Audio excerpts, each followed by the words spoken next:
Aujourd'hui, il n'y a pas plus opposé, plus belliqueux, pas de plus grandes adversités qu'entre l'Iran et Israël. La chanteuse Liraz ne choisit pas et embrasse sa double culture d'un même élan. Elle est les deux, iranienne et israélienne.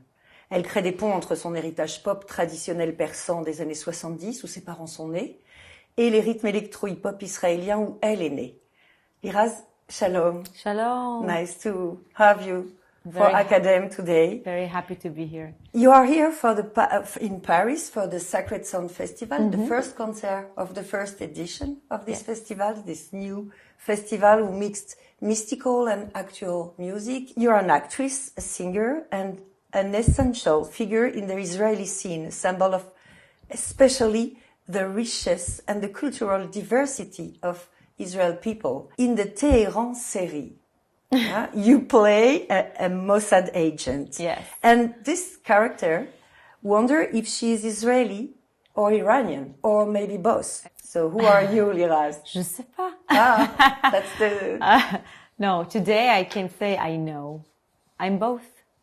I was looking for this question to be solved for years. I was growing up to both parents who immigrated from Teheran to Israel when they were teenagers at the 60s and the 70s before the revolution. And I grew up in a very, very Iranian home in Israel. So my parents were very new in Israel and they were very Iranian. So I grew up as Iranian.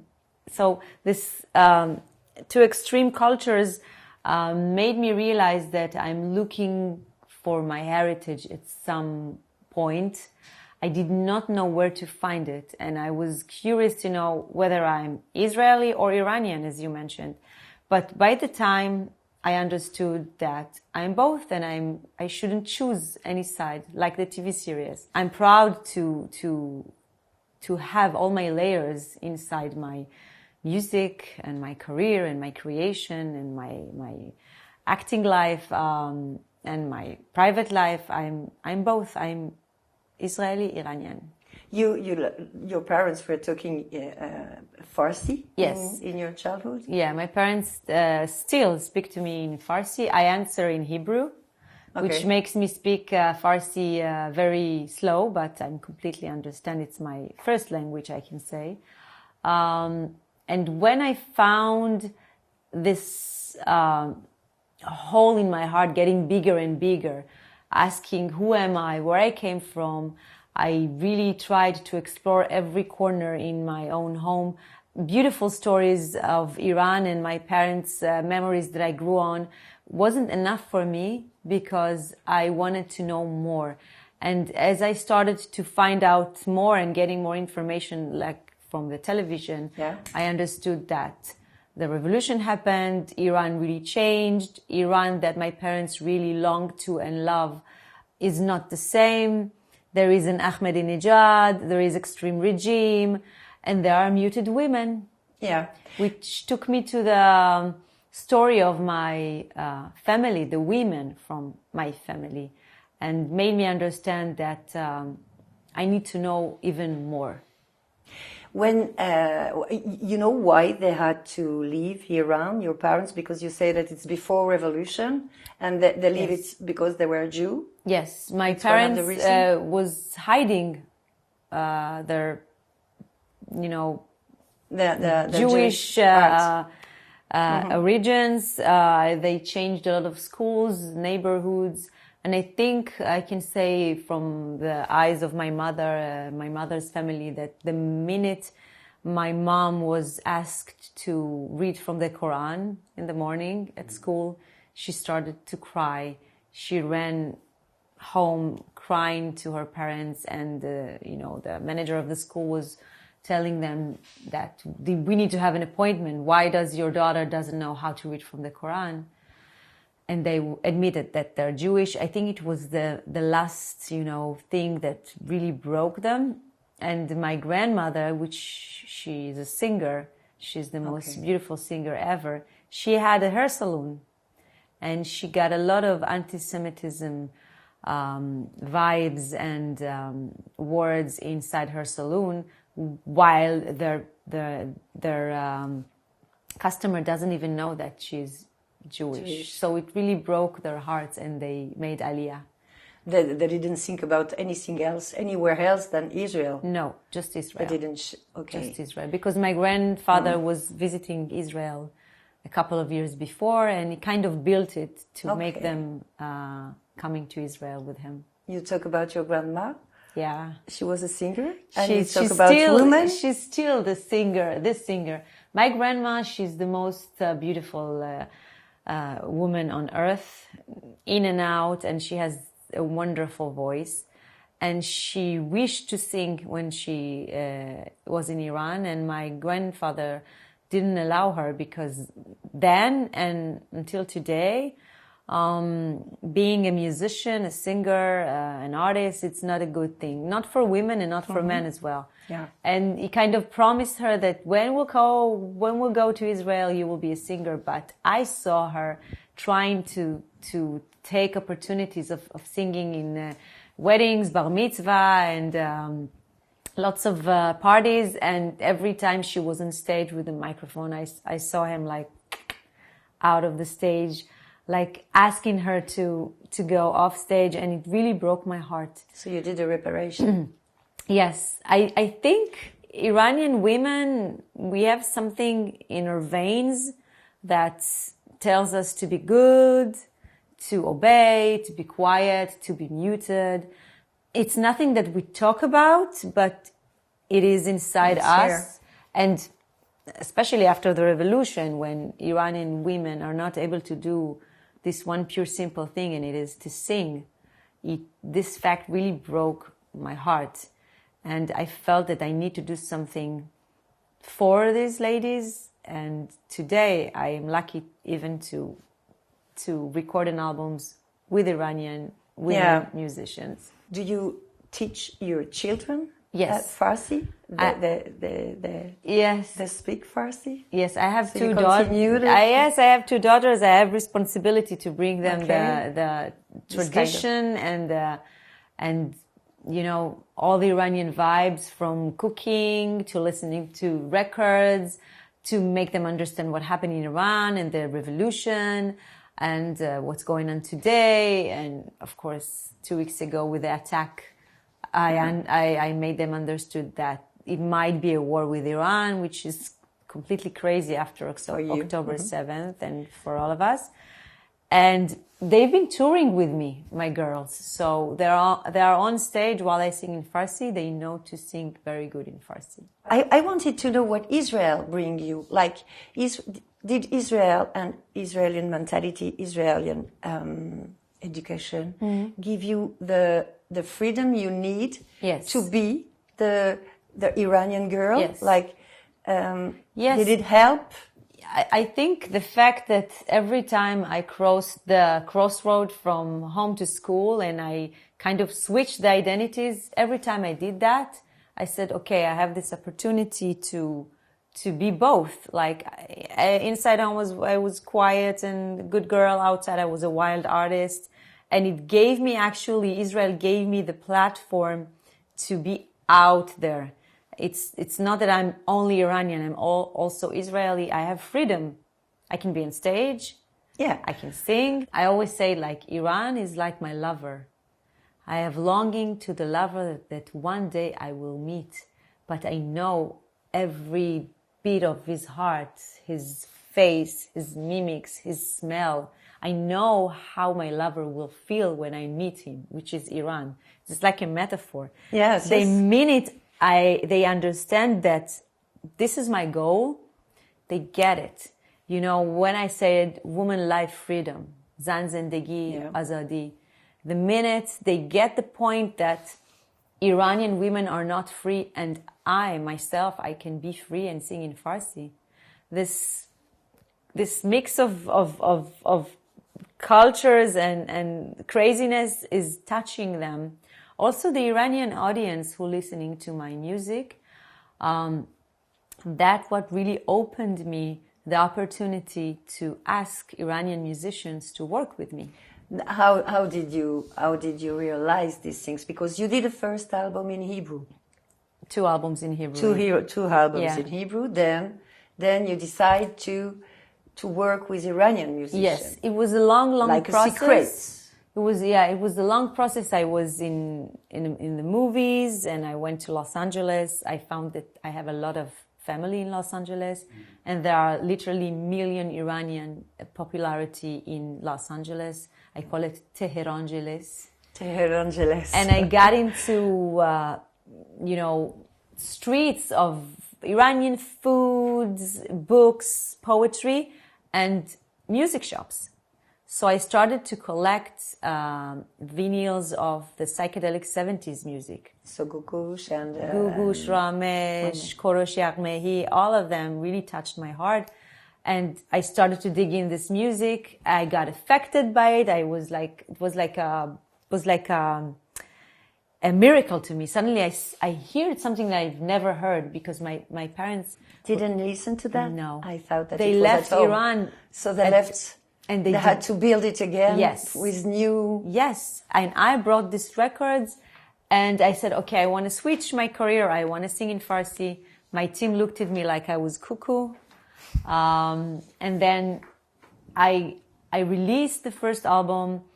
I dedicated to the Iranian singers who actually crossed the revolution and left Iran to continue singing, like Gugu. She's like my idol.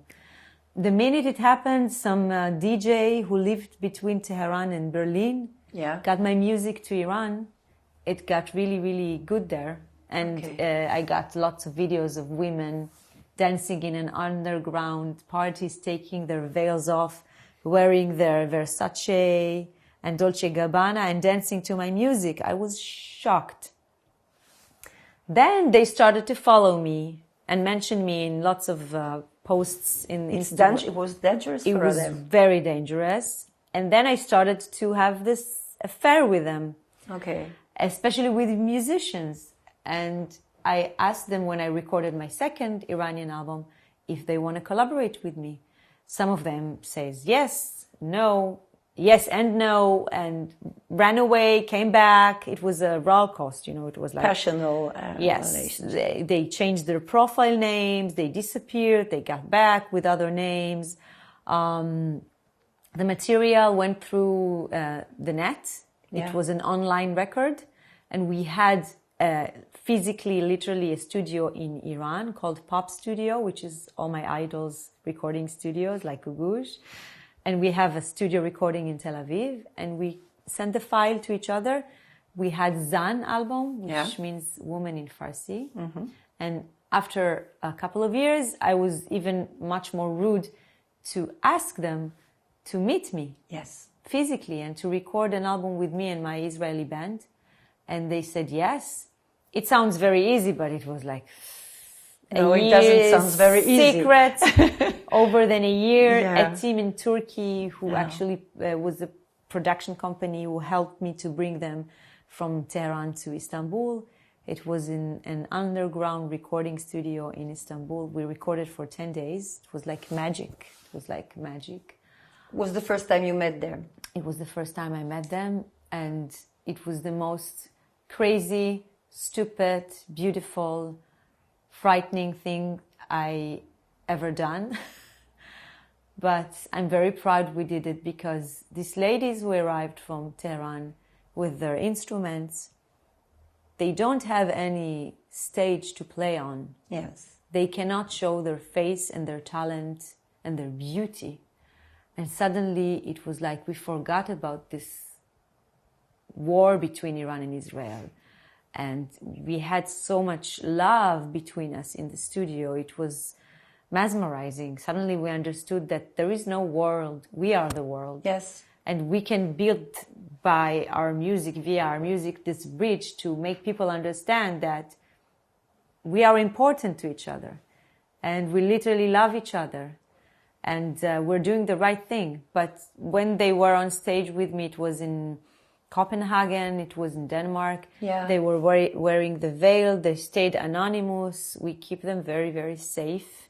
Even on the stage they were Even on the stage, because we have to take care of them when they get back to Iran, that no one will know recognize they did them. what they did. And did some of them get through Iran? Like, did they live in other countries today? It's a good question.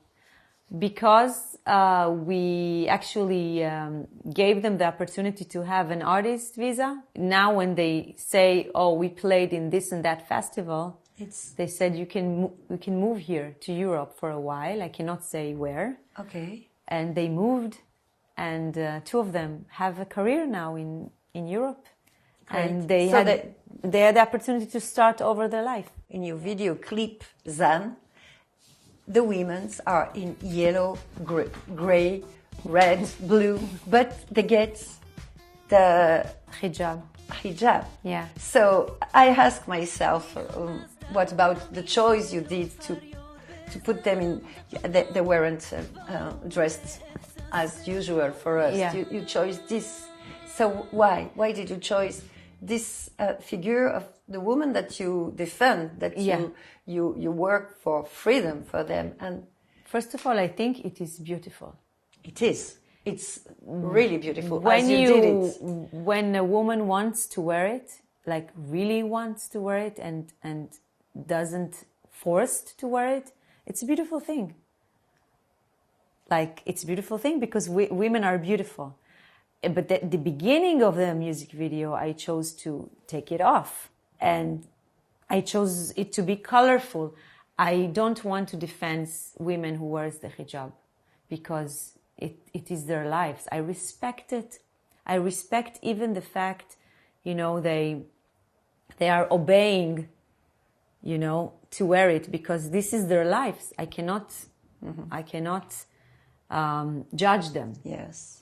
But this is the symbol, the hijab and the scarf. It's a symbol of taking it off or wearing it on. It's a symbol of to choose how you free yourself. Same as the protest started in 2 years ago in Iran.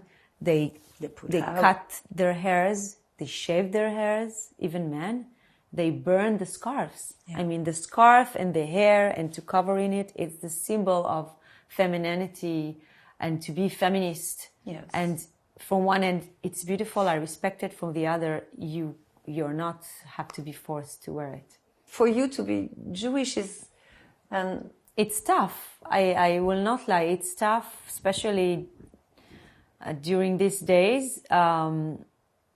That we've been judged by being Jewish. Normally, I have and Israeli lots of concerts in Europe during the spring and summer, and 80% of them got cancelled because of this situation. It hurts, but I don't think I need to be muted now or to stop. Or I can say that my label, my record company, advised me not to take out my album now, and because I'm celebrating my new EP on May 17, and this is my premiere in Sacré Sound. They said don't go to concerts and just be quiet. They said to me.